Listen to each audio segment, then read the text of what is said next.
Bonjour à tous et merci de me rejoindre dans cette nouvelle vidéo destinée en particulier aux apprenants de la 6e année primaire. Donc aujourd'hui, on va parler d'une notion d'orthographe qui pose parfois problème chez les élèves. C'est l'accord des noms composés.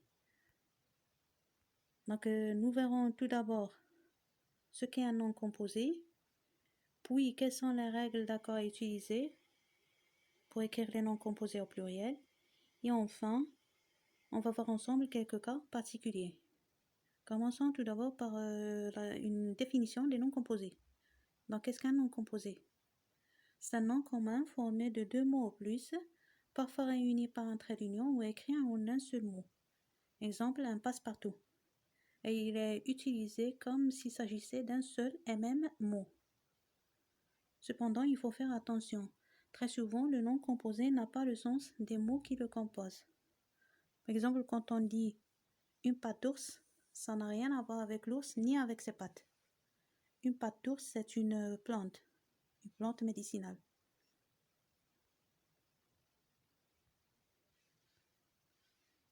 La question à poser maintenant, c'est comment écrire le pluriel des noms composés. Donc, pour bien accorder, il faut connaître la nature ou la classe grammaticale des mots qui composent le nom. Autrement dit, il va falloir analyser ces noms afin d'identifier la classe grammaticale de chaque mot qui compose ce nom composé. En général, un nom composé peut être composé d'un adjectif et un nom, ou d'un nom et un adjectif, peu importe l'ordre. Exemple, un coffre-fort, un rond-point, ici l'adjectif précède le nom. Il peut être formé aussi de deux noms comme un camion-citerne, d'un nom et un complément de nom, comme un arc-en-ciel. En ciel est un complément introduit par la préposition en. Il peut être aussi composé de deux verbes, un laisser-passer, d'un verbe et un nom, un porte-document. Il peut être aussi composé d'un adverbe et un nom. Exemple, une arrière-boutique. Alors, comment faire pour former le pluriel de ces noms composés? Écoutez bien les enfants. Comme règle générale, seuls les noms et les adjectifs peuvent se mettre au pluriel, bien sûr si le sens le permet. Alors que les adverbes, les verbes et les prépositions restent invariables. Bien sûr, il y a aussi les pronoms, comme rendez-vous, vous est un pronom qui reste invariable. Prenons quelques exemples. Un coffre-fort est un nom composé de coffre, un nom, et fort et un adjectif. Donc, suite à la règle générale, les deux vont porter la marque du pluriel, ça donne des coffres forts avec un S à la fin de chaque mot. Deuxième exemple, un verre à soie. Un verre est un nom, suivi d'un complément. Ce complément est introduit par la préposition à. Donc, cette préposition va bloquer l'accord du deuxième nom, ce qui fait que le pluriel, au pluriel, on va écrire des verres à soie. Seul le premier nom va porter la marque du pluriel.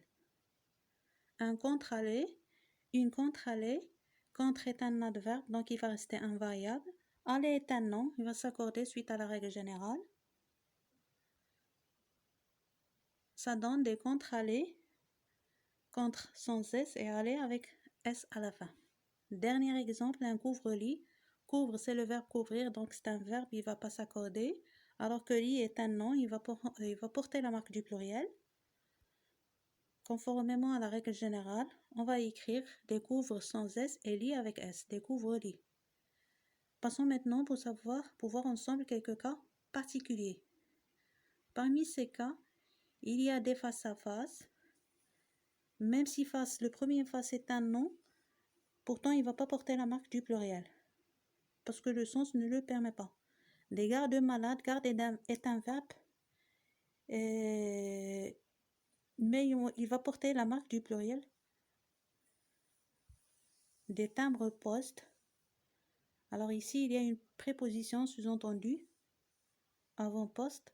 Des électroaimants. Électroaimant, on peut l'écrire aussi attaché. Électro ici joue le rôle d'un préfixe, donc il ne va pas s'accorder. Des chasse-neige.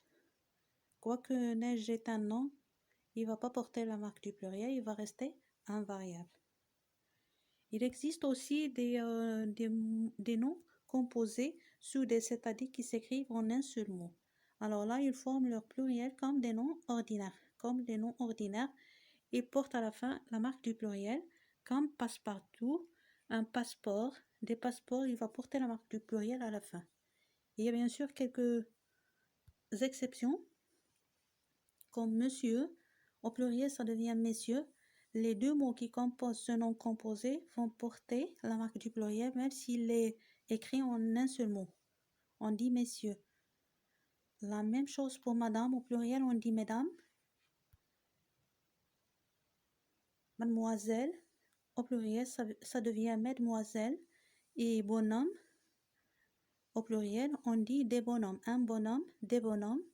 Bonhomme, les deux mots qui composent ce nom composé vont porter la marque du pluriel. C'est vrai que les règles sur l'accord des noms composés ne sont pas très simples en français. Donc, je vous conseille de regarder plusieurs fois cette vidéo pour bien comprendre chaque règle. Sinon, pour les cas particuliers, il faut vérifier avec un dictionnaire. Je vous invite également à effectuer les activités 1, 2 et 3 de la page 206 de l'arbre aux mots. Et bien sûr, si vous avez encore des doutes ou des questions, n'hésitez pas à les poser dans la partie commentaires ou alors sur la page Facebook Nouvel Horizon. Merci encore d'avoir suivi cette vidéo et à très bientôt.